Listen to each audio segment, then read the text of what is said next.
Hi. So, I tried filming this voiceover yesterday and it went just spectacularly horrible. I had no idea what I was talking about. Well, actually, I knew what I was talking about, but I was having an extremely difficult time trying to verbalize what it was that I wanted to say. So, before we get into hopefully me explaining myself much better, I do want to mention last week's video, no voiceover. We might be getting speed paints to chill to again semi-frequently, just depending, because I have a lot of things going on in my life right now. Things are very chaotic, very busy. My house is about to get very full, which means that I may or may not have time for voiceovers very frequently. I hope that I can continue to do so regularly, but we'll just have to see what comes of that. I genuinely have no idea what's going to happen. So if you start seeing more of those, be prepared. Hopefully that is very temporary though. Another thing I just want to mention, address, is the artwork that you're seeing on screen. It is Arcane fan art, yes, but it is also a Patreon custom. So if you are seeing what you're on, oh my god, if you're liking what you're seeing on screen, consider checking out my Patreon. It's patreon.com/eddiescribs. I have a ton of cool stuff on there, like a monthly print and sticker. This year we're doing a bunch of different prints and stickers based off of different animals of the Chinese zodiac. I just released the designs for August a few days ago. It's awesome. They're amazing. I'm really excited about them. I'm hand embellishing all of them with little gold flakes, so I am very excited for those. I hope you guys are as well. If you're interested, again, that's over on Patreon. But you may have heard me say that this is a custom. Yes, what does that mean? Well, my highest tier on Patreon is only $30 a month, and it gets you a custom every single month, a bust commission, which are normally $50, by the way, $50. This tier is $30, plus you get everything that comes in the previous tiers, so it's like $80 worth of stuff. I've done the math on it. It's ridiculous. I don't know how or why I did that to myself, but there's only a few slots left. So if you are looking to get monthly commissions of your OCs or maybe fan art from yours truly, again, Patreon. So now the video. The reason that I chose this piece actually for this particular video was because it is very common to hear people say like that they watched Arcane specifically and that it changed their art style because of how distinct the one from Arcane is. And I thought that was very interesting because on this channel several times before I've talked about how to find your art style, and how to, cobble pieces of things from other artists and other styles, other media that you consume intentionally together in order to form your art style. Like with my art, for example, the way that I shade faces, I got that from Alicia and I. The way that I add highlights to the cheeks, I got that from Kelsey Beckett, who is an oil painter. The little nose highlights I got from Sarah Tepes, the outside of the nose highlights and the corners of the lips, I got that from Loish. The way that I paint in general was inspired by Loish, actually, like the whole painterly look. I started doing that because of Loish. I was very inspired by her work. So all of those are instances of me consuming an artist or a media or something like that, seeing how it's rendered, how it's created, and then choosing parts and deciding, okay, this is what I like. I'm now going to intentionally incorporate that into my own art style, and then the more that I do that, the more it sort of, again, develops into my own style.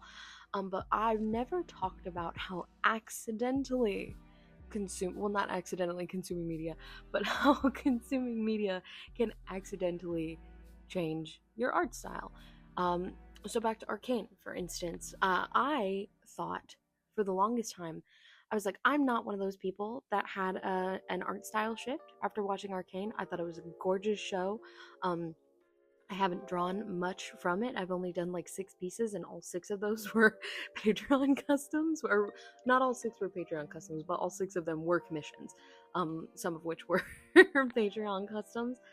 And the first few, I hadn't even seen Arcane yet. And then after I saw Arcane, I was like, wow, this is a beautifully done show. It's amazing. I really enjoy it. Didn't really have an effect on my art style. And then I realized a few days ago, you little liar. Yes, it did. And it just took me a long time to realize that it did. And it was such a subtle shift. I'm going to mention a few things about my style and things that I feel shifted because of, again, media that I've consumed. And they may be so minute to you guys as the viewers. And I say this because I actually did a video a few years ago where I did I like to redraw the first thing that I ever made in Procreate every single year, and I made a TikTok a while ago where I showed all of the different versions, and I was like, draw this again, but my style drastically changes each year, and somebody was like, no, it doesn't. And to me, it did. To me, it was so, immensely dramatic. It was almost jarring for me to switch between the years, but then other people were like, no, not really. I don't see it, which is crazy because I see it. So if I mention anything in this video, you might not see it, but I do, and I'm sure that there are similar things that you experience. Maybe you change little tiny things about your art style, and to everybody else they're little tiny, but to you they're major changes that drastically affect the way that you see your work.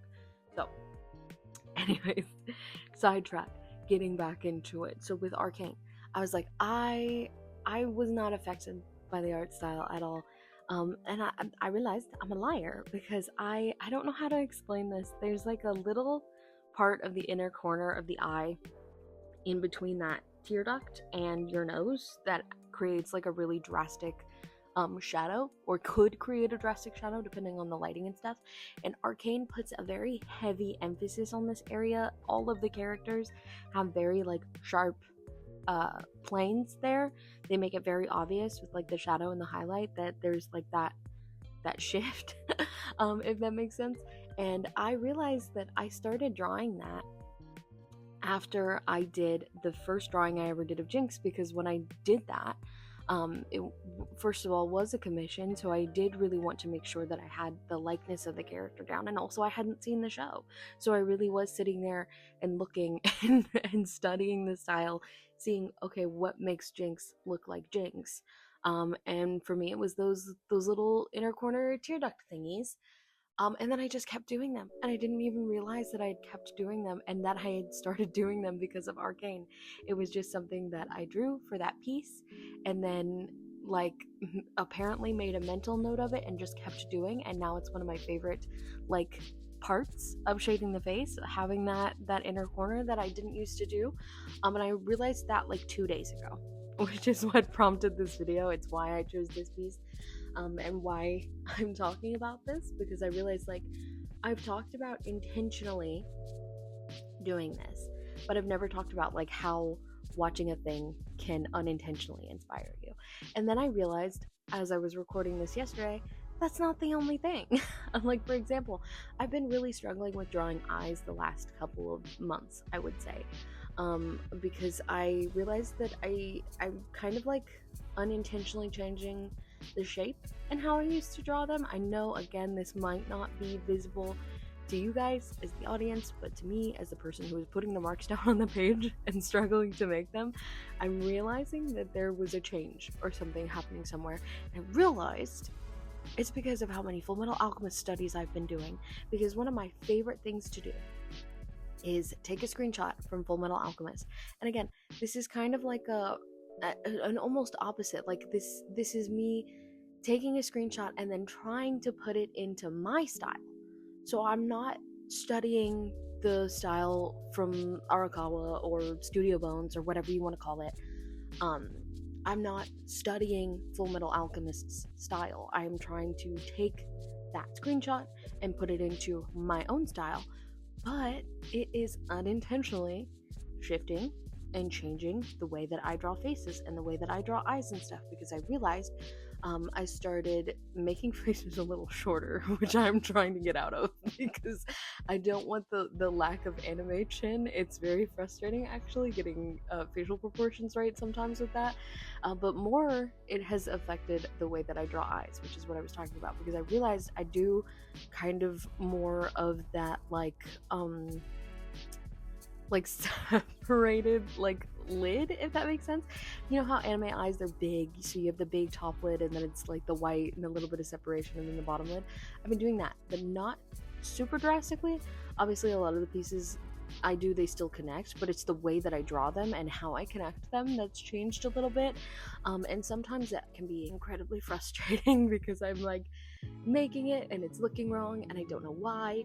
And then other times it's really awesome because I've been drawing them in a manner that makes it a lot easier to draw expressive characters. Because that was something that I was struggling with before I started doing these screenshot studies, is that all of my expressions were kind of the same. It was just like character, sort of neutral, sort of happy expression staring off to one side of the screen. But now it's like, okay, I can put a little emotion in, I can get a little anger, I can get a little silly, I can get a little sad, because the way that I draw eyes is different, and eyes really help to alter the expressions of your character. Your eyes can express a lot of emotion. If you cover up the bottom of your face and you can still see your eyes and like move them and stuff, you can still probably see what emotion a person is conveying. So that's been really nice and a really fun, albeit unintentional, shift in my style. And then the last thing that I want to talk about is noses, because I've been doing a lot of DreamWorks studies lately from like the DreamWorks animated movies, because I have a little bit of dragon hyperfixation. Because I, out of the blue, had decided I'm gonna watch all 3 of the movies. The third movie is god awful, by the way. I hate the third movie. I shan't talk about it on here though, because we'll be here a while. Hate the third movie. But the characters in DreamWorks films are so like drastically different, but they're all the same style somehow. They're all very heavily stylized, all have very drastically different features, but still look like they're from the same thing, which I very much enjoy. And so I have been looking at that and seeing like how I can incorporate that into my own art, because I do have a horrible case of same face syndrome. It is a struggle. It is a struggle. I still have, massive difficulties with it, but something that's been really fun is doing these DreamWorks studies and then seeing how I can stylize different features on my characters, which seems intentional, but it's not. It's not, because I'll be trying to draw something that I normally draw all of the time. Like I'll try to go back to like my muscle memory, and my muscle memory is different. I try to draw a nose and it's not the same. I'll draw the same thing 50 times in a row and I'm like, why doesn't it look like how I used to do it? Because it's different. Because I've been doing so many studies. So I'm not like intentionally sitting there being like, I'm gonna draw Hiccup Haddock's nose and that's gonna be my signature nose now. No. I just was like, okay, so Hiccup's got this big round, like, little squishy nose. Astrid's got a little tiny button nose. Fish Legs, I don't remember what his nose looks like, actually. But everybody looks different, right? All of their noses are different. All of their features are stylized differently. And so I've been taking that into my brain, and it's been coming out of my hands. But it's not like something that I sat down, like with the highlights. Like, I didn't sit down and say, I'm going to start doing this. It just sort of happened. And that's really cool. And that's another reason why I will forever continue to say, if you are experiencing art block, get yourself a special interest. Get yourself a special interest now, because it will drastically help you and your art style to develop and get out of the little funk that you're in. For example, my current special interest.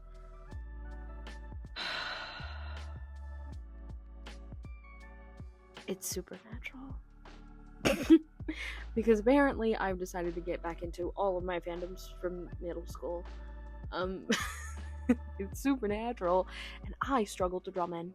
Y'all know this. I've talked about it. I've complained about it on all different forms of social media. It is very hard for me to draw a man. It's difficult, okay? So many characters in Supernatural are men. If I am ever to create Destiel fan art, I am going to have to know how to draw a man. So I'm going to have to do some studies. And that is going to help me learn how to draw dudes, and therefore develop my style. Like I said before, I was struggling with expressions. I started doing Fullmetal Alchemist screenshot studies. All of a sudden, I'm able to draw more expressive characters because Ed is a very expressive boy. He makes some faces. And so therefore, studying him has helped me with that.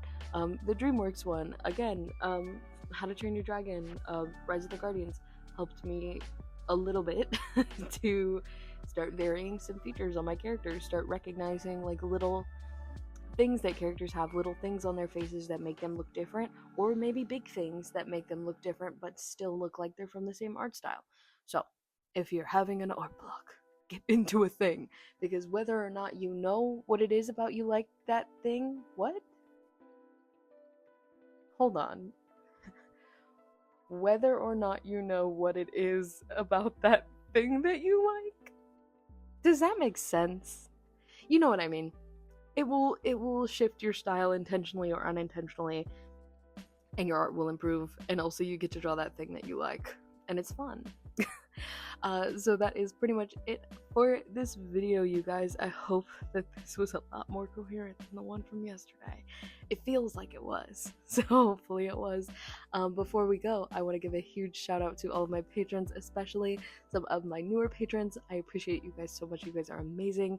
I genuinely appreciate all of the support that the Patreon has gotten this year. I genuinely cannot believe how much it has changed and all of the fun stuff that I've gotten to do for the Patreon for you guys. I have a lot of more cool stuff coming, particularly regarding my tattoo portfolio. So if that's anything that you guys have been curious to see or interested in, feel free to check out the Patreon. Again, it's patreon.com/eddiescribs. All of you cool people on screen right here, if I didn't put you up before, are amazing. If you're still watching this video somehow, for whatever reason, so are you. Thank you for watching. Maybe subscribe, because if you're anything like me, you're not subscribed. I know you're not. I will recommend creators to my friends all of the time. Watch them every single week. I mean, every video. Scroll through their feed, every upload, and then I'll realize like 3 months later that I'm not subscribed because they said to subscribe in a video and I realized that I wasn't. How did that happen? I subscribed to Ryan Trahan during his 50-day road trip. I've been watching him for a year, maybe 2 even. I've been watching Ryan for a long time. I wasn't subscribed. Why wasn't I subscribed? Anyways, subscribe. I love you guys so much, and I'll see y'all in the next one. Bye.